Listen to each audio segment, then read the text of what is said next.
په افغانستان کې د کرونا وایروس مثبتو پیښو شمیر 1521 ته رسیدلی دی. د کورنیو چارو وزارت سرپرست وایي ښایي د وضعیت په خرابېدو د کابل ښار د قرنطین موده وغځېږي.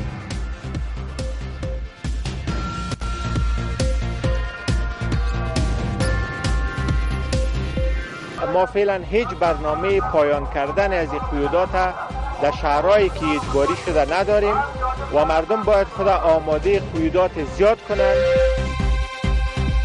د سولې توافقنامې په اساس د بندیانو پر آزادولو د طالبانو ټینګار. د طالبانو د قطر دفتر وایي چې یوازې د توافقنامې په اساس د بندیانو خلاصون د دوی لپاره د تایید وړ دی.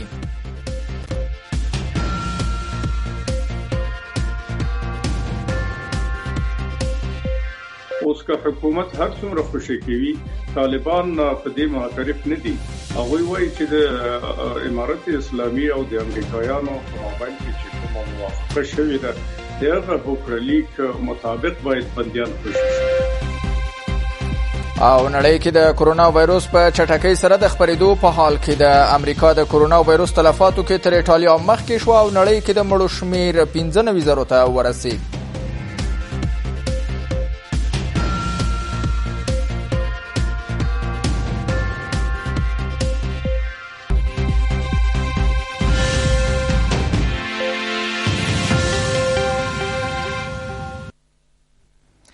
سلامونه، وخت مو په خیر درنو لیدونکو. تاسو را بولم له کابل نیوز څخه د دې ساعت خبرونو ته. نن جمعه د 1399 هجري لمریز کال د حمل یاوري 22مه چې د 2020 زیږدیز کال د اپریل 10 نیټې سره سمون لري. زه محمد نسیم ستانکزی یم. کابل ښار کې د خلکو پر تګ راتګ محدودیتونه ورځ تر بلې زیاتیږي. د کورنیو چارو وزارت سرپرست مسعود اندرابي وایي چې په ښار کې باید د ګرځبندیز عملي کېدل لا جدي شي او زیاتوي چې تر اوسه حکومت د کابل د قرنطین مودې ختمېدو لپاره هیڅ ډول تصمیم نه لري او ښایي د وضعیت په خرابېدو سره د قرنطین موده نوره هم وغځېږي. د عامې روغتیا وزارت وایي په افغانستان کې د کرونا وایروس تر 1500 زیاتې پیښې ثبت شوي چې تر هرات وروسته ډېرې پیښې په کابل کې دي. په ورته وخت کې یو شمېر بېوزله کسان بیا وایي چې دوی د اقتصادي ستونزو له امله نشي کولی کورونو کې پاتې شي او هغه مرستې چې حکومت یې له بېوزلو کسانو سره کوي محدودو کسانو ته رسیږي. تر هرات وروسته کابل یو له هغو ولایتونو دی چې د کرونا ویروس مثبتې پیښې پکې مخ پر زیاتېدو دي او د امنیتي ځواکونو له لوري هم کابل کې د خلکو پر تګ راتګ محدودیتونه زیات شوي دي. د کورنیو چارو وزارت سرپرست مسعود اندرابي هم د پولیسو له کمربندو څخه د لیدنې په هدف د کابل لویدیځ میرویس میدان سیمې ته راغلی. د کورنیو چارو وزارت سرپرست وایي چې د ګرځبندیز د عملي کېدو لپاره به اقدامات لا جدي شي او ټینګار کوي چې د کابل د ښار د قرنطین د ختمېدو لپاره حکومت اوس لپاره هیڅ ډول تصمیم نه لري. ما فعلا هیچ برنامه پایان کردن از این قیودات در شهرهایی که اجباری شده نداریم و مردم باید خود آماده قیودات زیاد کنند و خود پلیس شوند. تا خود ما پلیس نشیم، یعنی شما میبینید در اینجا ما اول کی را تله کنیم و بگویم برو بیا، تا خود از جا استاد شوند باز میتونند. اما ما مطمئنن که این قیودات ادامه میتیم و فعلا نمیتونم یک حرف هم در مورد پایان شدن از این بگویم در نزدیک. په ورته مهال پر کووید-19 ناروغۍ د اخته کسانو شمیر د نور ولایتونو په پرتله هرات او کابل ولایتونو کې مخ پر زیاتېدو دی. د عامې روغتیا وزارت وایي چې د کرونا ویروس تازه 29 نورې پیښې ثبت شوي چې 14 په کابل، 8 هرات، 2 کندهار، 2 لوګر، 2 دایکنډي، 2 تخار او یوه په پروان، بامیان، غور، بادغیس او نیمروز ولایتونو کې ثبت شوي دي. په دې سره په هیواد کې پر کرونا ویروس د اخته کسانو شمیر 521 کسانو ته لوړ شوی دی. په تیرو 4 ساعتونو کې د کرونا ویروس 29 مثبتې پیښې په افغانستان کې ثبت شوې چې په کابل کې 14، هرات ولایت کې 8 مثبتې پیښې، کندهار، لوګر، دایکنډي او تخار کې په هر ولایت کې 2 مثبتې پیښې او همداراز په غور، بادغیس، نیمروز، بامیان او پروان کې یوه مثبته پیښه ثبت شوه چې په مجموعي ډول تر دې دمه 521 مثبتې پیښې په افغانستان کې ثبت شوې. په ورته وخت کې یو شمېر بېوزله کسان بیا وایي چې دوی د اقتصادي ستونزو له امله نشي کولی کورونو کې پاتې شي او هغه مرستې چې حکومت له بېوزله کسانو سره کوي محدودو کسانو ته رسیږي.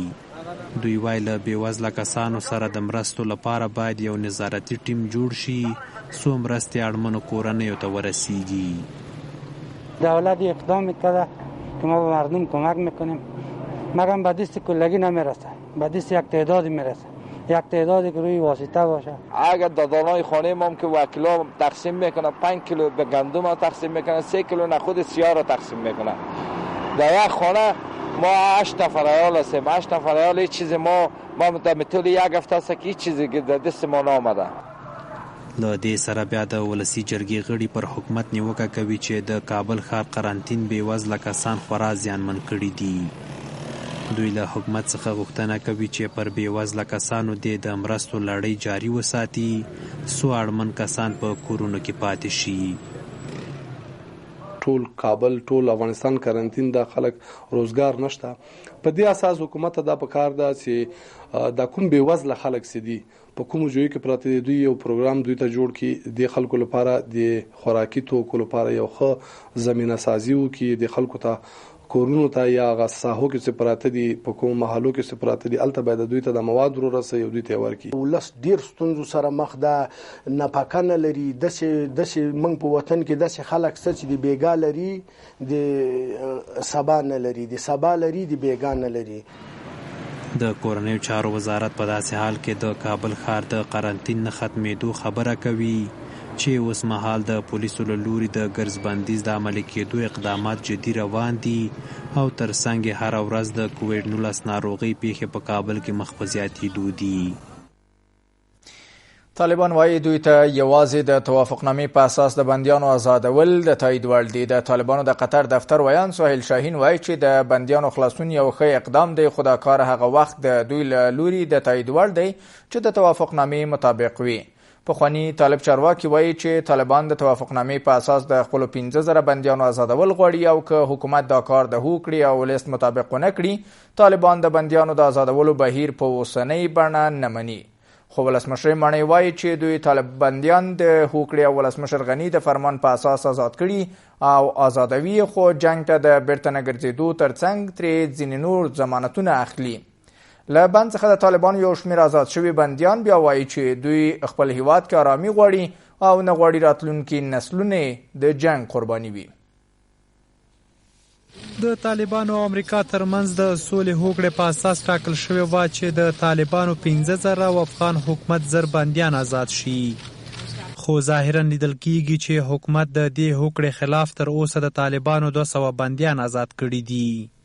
د طالبانو د قطر دفتر ویان سهیل شاهین وایي چې د بندیانو خلاصون یو ښه او نیک اقدام دی خو دا کار هغه مهال د دوی لخوا د تایید وړ دی چې د طالبانو او امریکا ترمنځ د سولې هوکړې په اساس ترسره شي. د بندیانو خلاصون په خپله برخه کې ښه اقدام دی خو دا خلاصون هله د تایید وړ دی چې د توافقنامې او د پروسې مطابق وي. په کابل کې د طالبانو او افغان حکومت د تخنیکی ټیمونو ترمنځ تر څو ورځو بې نتیجې مذاکراتو وروسته طالبانو خپل ټیم بیرته له کابل څخه وغوښت چې ورسره هممهاله حکومت دلته د طالب بندیانو د آزادولو بهیر پیل کړ. پخوانی طالب چارواکي وایي که حکومت د طالبانو او امریکا ترمنځ د توافقنامې خلاف هر څومره طالب بندیان آزادوي طالبان نه مني او طالبان د هوکړې او 15,000 کسیز لیست مطابق د خپلو بندیانو آزادول غواړي. طالبانو خو د دوی د بندیانو د خانه چې کوم بندیان خوشي کیږي هغه مسله یې رد کړله. اوس که حکومت هر څومره خوشي کوي طالبان په دې معترف نه دي. هغوی وایي چې د امارت اسلامي او د امریکایانو په مابین کې چې کومه موافقه شوې ده د هغه هوکړه لیک مطابق باید بندیان خوشي شي. په دې شکل سره زه فکر کوم که 15,000 بندیان هم دوی خوشي کا دولت مورد تایید او قبول به د لپاره د امارت اسلامي د هیئت نیوي. طالبانو امریکایانو یو معیار بندیانو ته یې چې د معیار یو جزء و چې قیدونه معلومه نمونه معلومه چې پلانې ولې د پلانې زی دونی قید وره او دوهمه خبره د معیار دا و چې طالبانو دا ویلو چې زموږ د هیئت په مخ کې به دا بنديان خوشکیږي او دا خبره د افغانستان د حکومت او د دې ترمنځ توافق باندې راغلی وو. خو زما فکر باندې په دغه نسبت اوس چې هغه معیارونه نشته دا مشکل را پیښ شو. کاش کې دا مشکل نه وای. د طالبانو د طرفه بنديان هم خلاصي وای، د حکومت د طرفه بنديان هم خلاصي وای، د سړي د پاره هم کومک کړی وای او سړي ته زمينه برابر شوی وای، اعتماد سازي هم شوی وای. خو د لبد مرغدادي چې د حکومت د طالبانو په مابينځ کې د بنديانو په سر باندې شخړه رااله او هغه بنديان چې په لیست کې و چې توافق باندې سوو هغه ما فکر باندې حکومت پراو سره ونه منله. خو له دې سره هم مهاله ولسمشرۍ ماڼۍ وایي چې دوی د طالب بندیانو د آزادولو بهیر د هوکړې او ولسمشر غني د فرمان په اساس پیل کړی دی. ارګ وایي چې له آزادېدونکو طالب بندیانو دا ضمانت اخیستل شوی چې بیرته به د جنگ ډګر ته نه ورګرځي. د اوکرالیک پر بنسټ کوم ژمنه چې موږ درلوده په دې اړوند هغه ژمنه موږ د فرمان په ترڅ کې عملي کړ او تاسو پرون ولیده چې د طالبانو بندیان د مغه ژمنې پر بنسټ د مغه اوکرالیک پر بنسټ خوشی شول. خو دا خوشی کېدل یو پروسه دی او په دې پروسه کې شرایط موجود دی. زموږ دا شرایط هغه اساسي مسائل پکې شته چې غوی باید نور جنگ ته ولاړ نشي، هغه ژمنې چې طالبان موږ سره لري هغه باید عملی شي. د افغان حکومت له زندانونو څخه یو شمېر آزاد شوي طالب بندیان بیا وایي چې دوی خپل هیواد کې آرامي غواړي او هیڅ کله نه غواړي چې راتلونکي نسلونه هم د جنگ قرباني وي. ما ضایع شدیم، عمر ما ضایع شد، ولی فرزندای ما شما کوشش کنید وطن جور شوه، بازمانده ما جور شوه، ما در دیگرها محتاج نباشیم. ما آرزومون همین است، آرزوی آرامی رو میخواهیم، نه کدام آرزوی وطن خرابی رو نمیخواهیم. ما که در قسمت ما تقدیر ما اینجا بوده یک چند مدت، ما از رئیس جمهور عالی آرزو داریم که ما رو آزاد کرده، فرزندای ما رو کوشش بکنه فرزندای ما مثل ما ورین ضایع نشوه. د طالبانو او افغان حکومت ترمنځ د بندیانو د آزادولو برخه کې اختلافات داسې مهال دي چې طالبانو ته نږدې کسان په دې باور دي که حکومت د طالبانو او امریکا ترمنځ د سولې هوکړې په اساس د طالبانو د 15,000 کسیز لیست مطابق د بندیانو آزادولو بهیر سره موافقه وکړي او متحده ایالات دې برخه کې رښتینې هڅې وکړي، ښایي د طالبانو تخنیکي پلاوی بیرته کابل ته راشي او له حکومتي ټیم سره خبرې پیل کړي. سیاسي جوړجاړي ته د رسیدو په هدف روانې هڅې باید تر راتلونکو 2 ورځو مطلوبه نتیجه ورکړي. د افغانستان سیاسي او ملي مشرانو ته نږدې کسان وایي چې د ارګ او سپیدار ترمنځ د سیاسي بحران پای ته رسولو لپاره روانې هلې ځلې نتیجې ته نږدې شوي او تر راتلونکو 2 ورځو پورې به مطلوبه نتیجه ولري. ویل کېږي چې اشرف غني عبدالله ته د سولې د باصلاحیته شورا مشرۍ ترڅنګ د کابینې یوې برخې وړاندیزونه کړي، خو د ثبات او همکارۍ ټاکنیز ټیم کې ځینو شاملو مشرانو د اجرایي رئیس یا صدر اعظمۍ پوسټ غوښتونکي دي. ارګ وایي چې دوی د اساسي قانون په اساس له سیاسي ملاتړ برخمن حکومت رامنځته کوي، خو سپیدار ماڼۍ وایي چې لا هم د بحران د حل لپاره فرصت شته او که مذاکرات له ناکامۍ سره مخ کېږي د ملي ګټو په اساس به پر ځینو اقداماتو لاس پورې کړي. مطرحو ملي او جهادي مشرانو د ارګ او سپیدار ترمنځ د راولاړ شوي سیاسي بنبست تر ماتولو وروسته په وروستیو ورځو کې د سیاسي کشمکش پای ته رسولو کوششونه له نسبي پرمختګونو سره مخ شوي دي. سیاسي مشرانو او جریانونو ته نږدې کسان وایي تر راتلونکو 2 ورځو پورې به د دواړو ټیمونو ترمنځ مذاکرات یوه نتیجه له ځان سره ولري او د سیاسي بحران ختمولو لپاره به دغه هڅې مناسبه او مطلوبه نتیجه ولري. مذاکرات قطع نشده است. امید به این است که در 2 روز آینده این مذاکرات نتیجه بده و همچنان با یک راه حل مناسب مطلوب انشالله که امیدواری ها موجود است که برسن. دلاره که خو ډېر هلې ځلې د افغانستان پخواني ولسمشر ښاغلی حامد کرزي وکړې او اوس هم د هلې ځلې په خپل شدت سره روانې دي، اما د افغانستان شرایط دغه ایجابوي چې په موجوده وخت کې دوی تر بل هر څه سولې ته اولویت ورکړي او یووالي ته اولویت ورکړي، ځکه د افغانستان د خلکو بقا په یووالي کې ده. نو سیاسي مشران ته پکار دي چې تر خپل ټولو تنظیمي او سمتي او ژبني مسایلو تیر شي، صرف او صرف د افغانستان ملي ګټو ته په نظر کې نیول سره دوی باید یو بل ومني او یو بل تحمل کړي، ترڅو د سولې په لوري باندې موږ یو پیاوړی ګام پورته کړی. یوې سرچینې کابل نیوز ته وویل چې اشرف غني ته نږدې کسانو له تیرو 2 ورځو راهیسې له عبدالله سره مجلسونه کړي او هغه ته د سولې باصلاحیته شورا مشرۍ ترڅنګ د کابینې یوې برخې وړاندیزونه هم کړي دي. ویل کېږي چې د ثبات او همګرایي ټیم مشرتابه دغه پیشنهادونه په خپلمنځي مجلس کې ارزولي دي. خو ویل کېږي چې په دې ډله کې صلاح الدین رباني او کریم خلیلي د یادو وړاندیزونو مخالفت کړی او عبدالله ته د اجرایه یا صدر اعظمۍ پست غواړي. هنوز هم آخرین فرصت ها باقی است که ما به یک راه حل سیاسی دست پیدا کنیم و نتیجه مطلوب از تلاش های بزرگان کشور حاصل شود. اگر خدای نخواسته روند مذاکره و بنبست و ناکامی مواجه شود، ما تعهد داریم نسبت به مردم افغانستان که در چارچوب منافع ملی و در راستای دفاع و پاسداری از ارزش‌های نظام دموکراتیک و مردم سالار اقدامات مقتضی عملی و جدی را در دستور کارمان قرار بدیم. په ورته مهال ارګ وایي چې د واک په جوړښت کې د ټولو طرفونو مشارکت ورته یو اصل دی او د اساسي قانون په چوکاټ کې د پراخ سیاسي ملاتړ څخه د برخمن حکومت جوړولو غوښتونکي دي او هیلهمندي دا ده چې نور اړخونه هم ملي ګټو ته په پام تصمیم ونیسي. ما معتقد به مشارکت تمام طرف‌ها در ساختار قدرت هستیم. مشارکت بر ما یک اصل است. ما خواهان یک حکومت با پایه‌های وسیع سیاسی هستیم در چارچوب قانون اساسی افغانستان. ما فراتر از قانون اساسی افغانستان گام برداشته نمیتونیم. بنان انتظار ما و توقع ما است که در این برهه اساس زمانی تمام طرف‌ها در واقع مبتنی بر منافع ملی و مصالح اولیای کشور و مبتنی بر احکام قانون اساسی افغانستان گام بردارند. د سیاسي بحران پای ته رسولو لپاره د ملي او جهادي مشرانو کوششونه په داسې حال کې نتیجې ته نږدې شوي دي چې متحده ایالاتو هم په اشرف غني او عبدالله فشارونه ډیر کړي چې پر ګډ حکومت توافق وکړي او له طالبانو سره د سولې مذاکرات پیل کړي.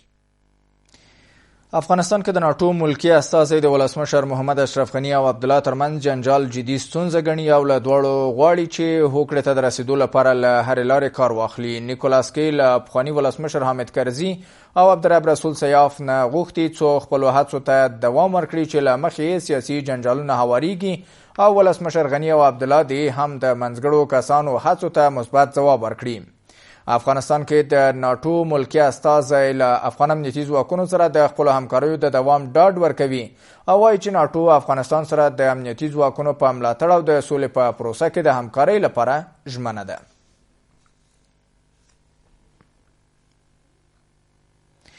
روسیا وايي په افغانستان کې د سیاسي بحران پای ته ورسیږي. د روسیې د بهرنیو چارو وزارت په افغانستان کې له ښکېلو سیاسي مشران وغوښتل څو اختلافات پای ته ورسوي، پر همشمول حکومت د توافق وکړي او ټولې هڅې د سولې خبرو پر بیا پیل متمرکزې کړي.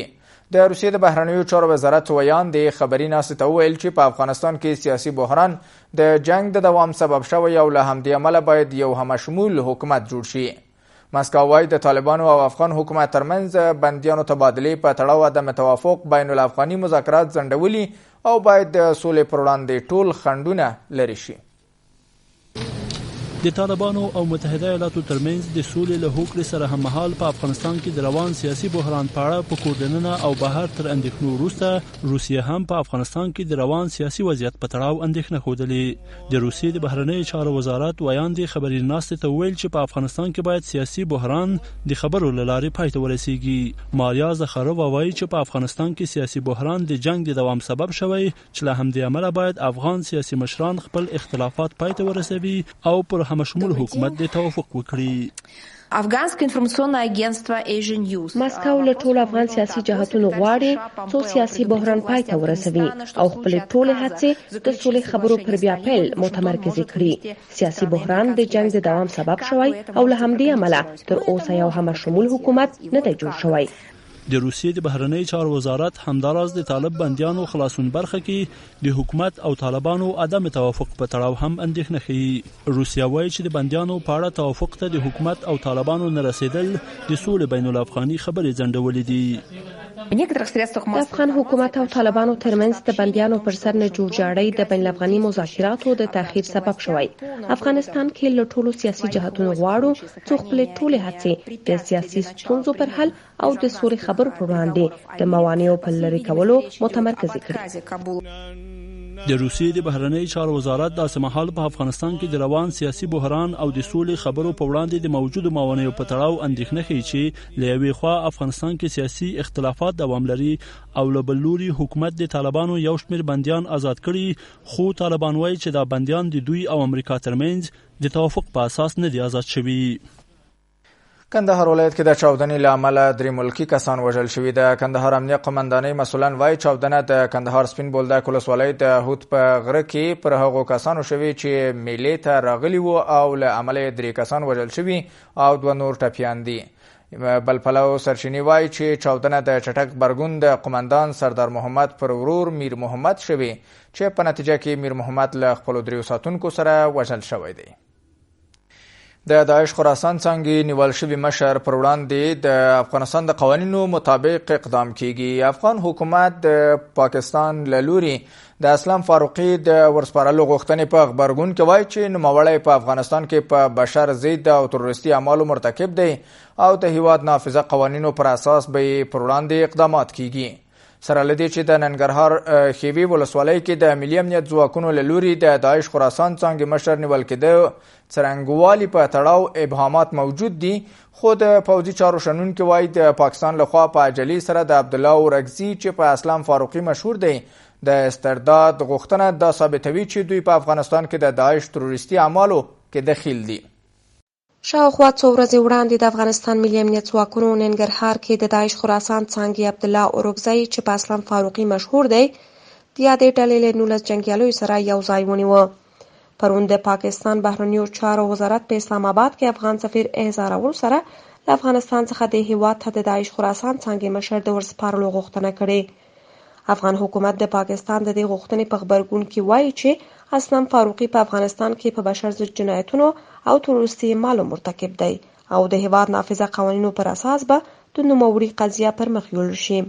دولت جمهوری اسلامی افغانستان به عنوان یکی از کشورهای به عنوان یک دولت مستقل سیاست جنایی و سیاست حقوقی خود را دارد.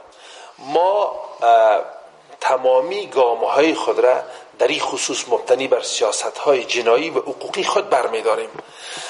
کسانی که مرتکب جنایت شدن، مرتکب اعمال تروریستی شدن، اینا ناقضین حقوق بشر هستند و ناقضین حاکمیت ملی افغانستان است و در این خصوص سیاست جنایی و سیاست حقوقی افغانستان مشخص است.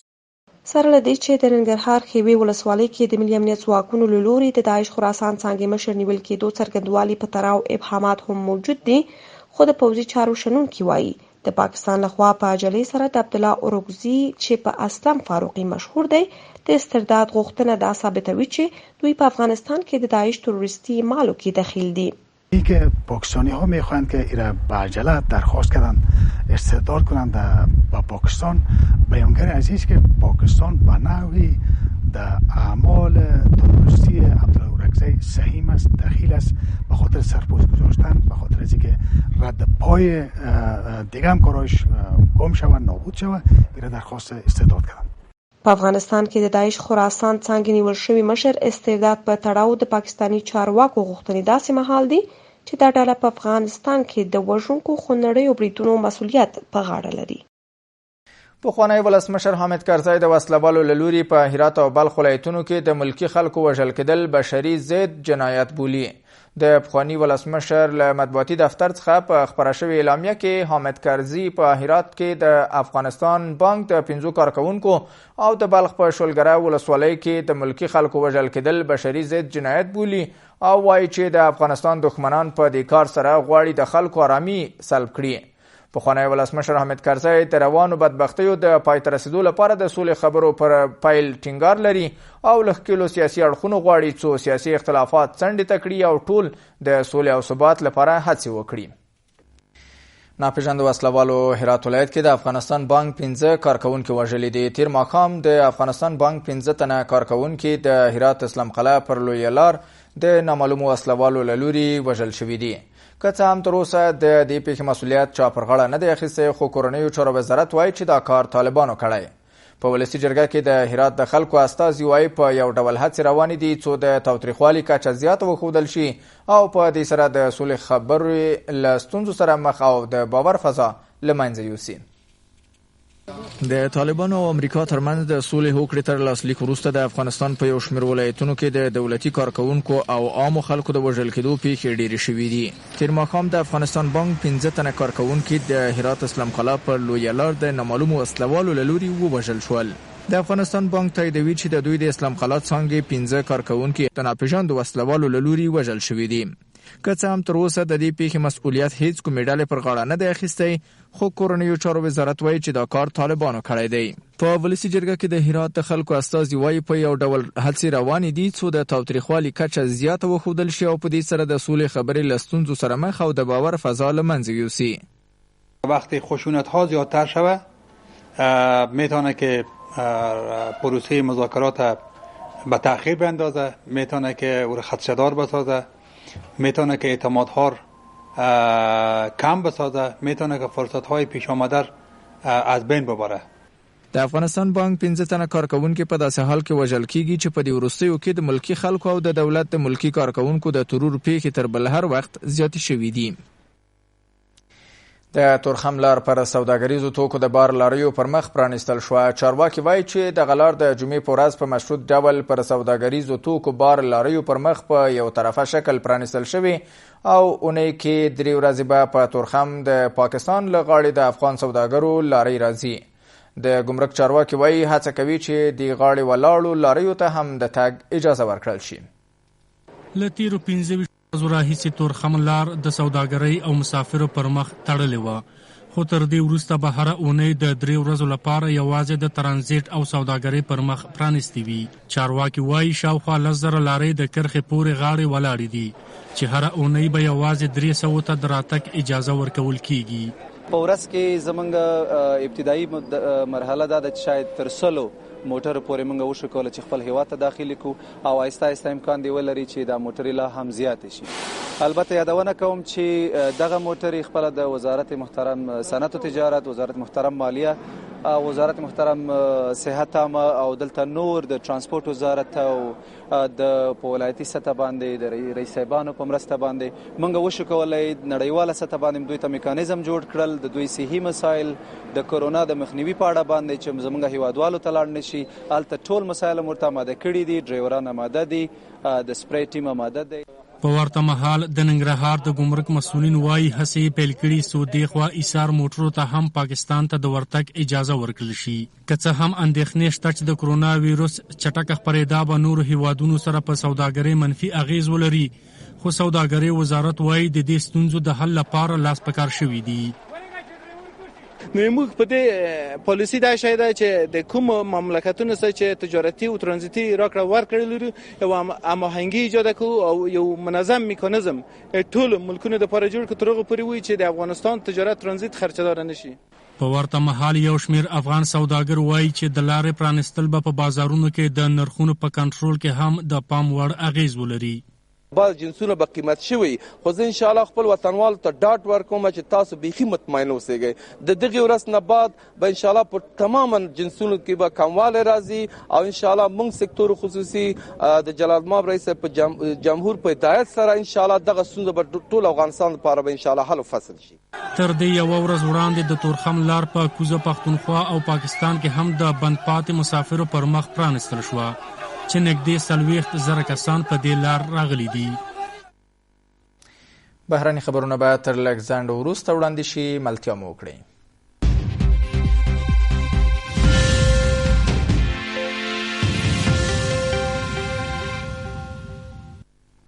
بیا هم ستړي مه شئ. په نړۍ کې د کوویډ-19 وایروس له امله د مړو شمېر له 95,000 واوښته. د روغتیا نړیوال سازمان د تازه شمیرو له مخې امریکا کې د کرونا وایروس له امله د مړو شمېر له ایټالیا واوښته او دغه هیواد د مړو او مثبتو پیښو له امله د لیست سر ته راغلی دی. تازه شمیرې ښیي چې امریکا کې د کرونا وایروس له امله 13,487 تنه مړه شوي او 15,690 کسان پرې اخته شوي دي. دغه راز ایټالیا کې تر اوسه د دغه ناروغۍ له امله 13,209 تنه مړه شوي. اسپانیا کې بیا د مثبتو پیښو شمېر 152,446 او د مړو شمېر یې 15,238 تنو ته رسیږي. فرانسه کې د مثبتو پیښو شمېر 118,000 او جرمني کې 114,000 ته نږدې شوی دی. د پیسو نړیوال صندوق مشر وایي ښایي نړۍ د کرونا وایروس له امله له داسې لوی اقتصادي بحران سره مخامخ شي چې ساری به یې په تیرو 90 کلونو کې نه وي لیدل شوی. د پیسو نړیوال صندوق مشر په یوه خبري غونډه کې ویلي چې د کرونا وایروس له امله د نړۍ راتلونکی ناڅرګند ښکاري او خبرداری ورکړ چې ښایي وضعیت تر دې هم خراب شي. هغې دغه راز ویلي په روان کال کې به د ټولې نړۍ اقتصادي وده په چټکۍ سره په شا ولاړه شي او د دې نړیوالې مالي موسسې له ټولو 180 غړو هیوادونو څخه په 170 کې به یې د سړي سر کلني عاید په کمیدو شي. د کرونا وایروس له امله تر اوسه په ټوله نړۍ کې له 95,000 زیات کسان مړه شوي او له 1,600,000 زیات کسان پرې اخته شوي دي. درنو لیدونکو له تاسو د خبر او تخنیک په برخه کې له خپلو همکارانو په مننې. زموږ د دې ساعت خبرونه په همدې ځای پای ته ورسېدل. تر بیا مو په بخښونکي رابسپارم.